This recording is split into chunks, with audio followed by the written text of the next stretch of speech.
નારાયણ નારાયણ.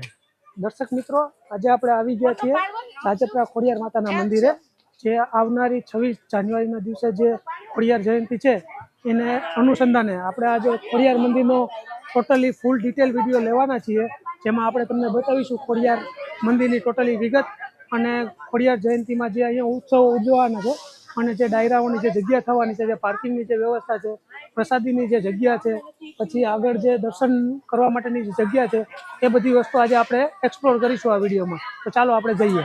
તો મિત્રો, આપણે અત્યારે આવી ગયા છીએ રાજપરા ખોડિયાર માતાના એક્ઝેક્ટ મંદિરની નજીકમાં, જ્યાંથી આપણે માતાના મંદિરની એન્ટ્રી કરવા માટે અંદર જવાનું છે. તો અહીંથી આપણે જોઈએ છીએ કે સામે જે સ્ટેજ લગાવેલા છે ત્યાંથી આપણે અંદર વિઝિટ માટે જવાનું છે. તો દર્શક મિત્રો, અત્યારે આપણે માતાજીના મંદિર કરવા જવા માટેની જે દર્શન કરવા માટેની જે જગ્યા છે એ જગ્યા આપણે જઈ રહ્યા છીએ. જે અહીંથી આ મેઇન એન્ટ્રન્સ છે, મહિલાઓ આ જગ્યાએથી દર્શને જાય છે અને આ જગ્યાએથી પુરુષોને દર્શન કરવા માટેની આ જગ્યા છે. તો દર્શક મિત્રો, આપણે રાજપરા ખોડિયાર માતાના મંદિરના દર્શન કરીને અત્યારે આપણે બહારના ભાગમાં આવી ગયા છીએ.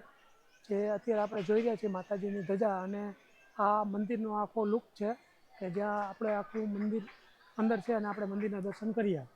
તો મિત્રો, અત્યારે આપણે ખોડિયાર માતાના મંદિરે જે આ તાતણિયા ધરો છે એ જગ્યા ઉપર આવી ગયા છે. અહીંયા જે કહેવાય છે કે આ પાણીની મોટી જગ્યા છે, આમાં માતાજીનો મગરમચ્છ અને તાતણિયા ધરાનો આનો ઇતિહાસ છે, જે આપણે યુટ્યુબમાં અને ગૂગલમાં જોઈ શકો છો. પણ અત્યારે આપણે એ કહેવાનું છે કે આ જે જગ્યા છે એ ખોડિયાર માતાના મંદિરની એક્ઝેક્ટ પાછળની જગ્યાએ આવેલી છે, જે એકદમ પવિત્ર અને શ્રદ્ધાળુઓ અહીં પોતાના હાથ પગ ધોવે અથવા તો નાહી ધોઈને સ્નાન કરી અને માતાજીના દર્શન કરે છે અને આગળ માતાજીનું જે ઉપર મંદિર આવેલું છે ટેકરી ઉપર, ત્યાં દર્શન કરે છે. આપણે તાતણિયા ધરાના દર્શન કરી અને અત્યારે ખોડિયાર માતાના જે 7 બહેનોની જે મંદિર છે ઉપર પર્વત ઉપર આવેલું છે ટેકરી ઉપર, ત્યાં દર્શન કરવા માટે જઈ રહ્યા છીએ. અહીં લોકો શ્રદ્ધાળુઓ માતાજીની જે કંઈ માનતા હોય પૂરી કરવા માટે જે આવે છે તે આ મંદિર છે કે જ્યાં માનતાઓ પૂરી કરે છે દર્શક મિત્રો. અને તાતણિયા ધરાથી એ થોડુંક નજીકમાં જ આવે છે અને કરીબન 100 કે 150 જેવા પગથિયા છે જે ચડી અને 7 માતાના મંદિરના દર્શન થાય છે.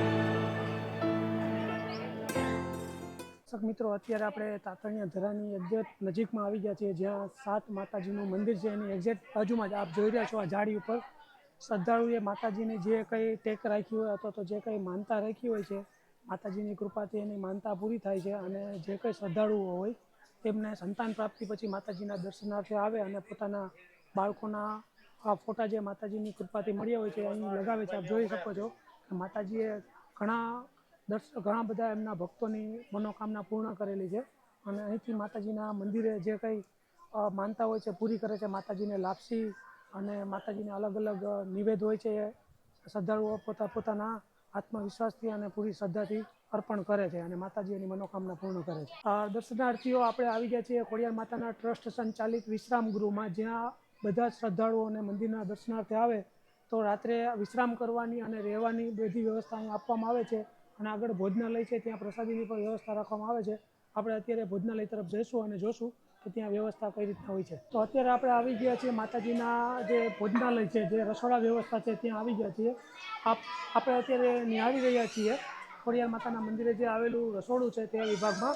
અહીં થોડીક સૂચનાઓ અને માહિતી આપવામાં આવી છે, એના વિશે હું તમને થોડીક વાત કરું તો મંદિરે પ્રસાદીનો સમય સવારે 11 વાગ્યાથી લઈને 3 વાગ્યા સુધી છે અને સાંજે 7 વાગ્યાથી લઈ અને 10 વાગ્યા સુધીનો છે. અહીં શ્રદ્ધાળુ પાસે કોઈ પણ પ્રકારનો ચાર્જ એટલે કે કોઈ પણ રકમ લેવામાં આવતી નથી અને આપણા ભાવ તરીકે જે કંઈ અનાજ કરિયાણું કે જે કોઈ પ્રસાદીની વસ્તુ તમારે આપવાની હોય તો એ અહીં મંદિરે સ્વીકારવામાં આવતી નથી.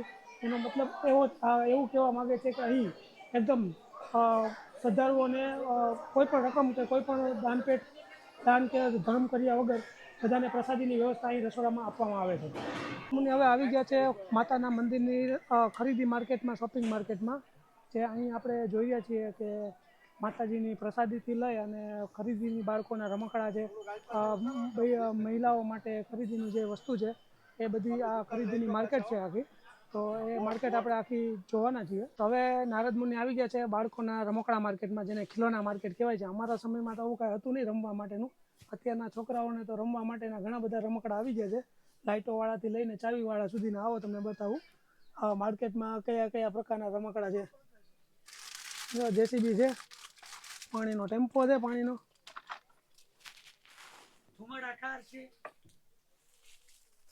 ક્રિકેટનો બેટ છે.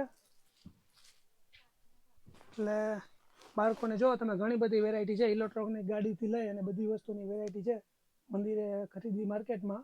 બાળકો માટે કેરમ છે, કાર છે, ઘોડા, હાથી, ઘણી બધી આઈટમો છે. ત્યાં છીએ માતાજીના મંદિરે આવેલી માર્કેટમાં, મૂર્તિઓની માર્કેટમાં. ત્યારે આ માતાજીની મૂર્તિઓની વેરાયટીની દુકાન છે. એમાં આપણે જોઈએ તો બધા જ પ્રકારની મૂર્તિઓ આવેલી છે. લાઇટોવાળી છબીઓ આવેલી છે, ગ્લાસની મૂર્તિઓ, ચાંદીની મૂર્તિઓ, સ્ટોનથી જડેલી લાઇટવાળી મૂર્તિઓ, એવી ઘણી બધી પ્રકારની મૂર્તિઓ અહીં માતાજીના માર્કેટમાં તમે આવો તો ઘણા બધા પ્રકારની, ઘણા બધા ભગવાનની મૂર્તિઓ માર્કેટમાં ઘણી બધી દુકાનોમાં વેચાય છે, જે તમે જોઈ રહ્યા છો. આ એક દુકાનમાં આપણે આવ્યા છીએ. નારદ મુનિ અત્યારે આવી ગયા છે રાજપરા ખોડિયાર માતાના મંદિરની બાજુમાં જ શરૂઆતમાં જ આવેલી વિશાળ જે માર્કેટ કહેવાય, ખરીદી માર્કેટ, જેમાં રમકડા, માતાજીની મૂર્તિઓ અને ફોટો ફ્રેમ્સ, તાત્કાલિક ફોટો છે, પછી કોલ્ડ ડ્રિંક્સ છે, નાસ્તાની આઈટમ છે, થાબડી પેંડા છે, પ્રસાદી છે, નારિયેળ છે, બધી આ વિશાળ માર્કેટ આવેલી છે માતાજીના આ મંદિરની શરૂઆતની એન્ટ્રીના ગેટ ઉપર જ આવેલી છે. આપ જોઈ રહ્યા છો કે આ જે માર્કેટ છે એ બહુ મોટી છે અને ઘણી બધી વેરાયટીઓ અહીંયા મળે છે. તો ચાલો આપણે જોઈએ નજીકથી. તો નારદ મુનિ અત્યારે આવી ગયા છે માતાના મંદિરે. જે 26 તારીખે માતાજીની જન્મ જયંતિ છે, એના 2 દી અગાઉ 24 તારીખે જે ભાવનગરના રાજવી પરિવાર છે એના હસ્તક વિશાળ ડાયરાનું આયોજન રાખવામાં આવેલું છે. તે આ જગ્યા છે. અહીં 24 તારીખે રાજભા ગઢવી અને નામદાર કલાકારોથી અહીં ડાયરાનું આયોજન રાખવામાં આવેલું છે. ભવ્ય ડાયરો રાખવામાં આવેલો છે ભાવનગરના રાજવી પરિવાર હસ્તકથી. આ ફૂલ મેદાન ફરચક ડાયરાના સ્વરોથી, માતાજીના નાદથી ગુંજવાનું છે 26 તારીખે.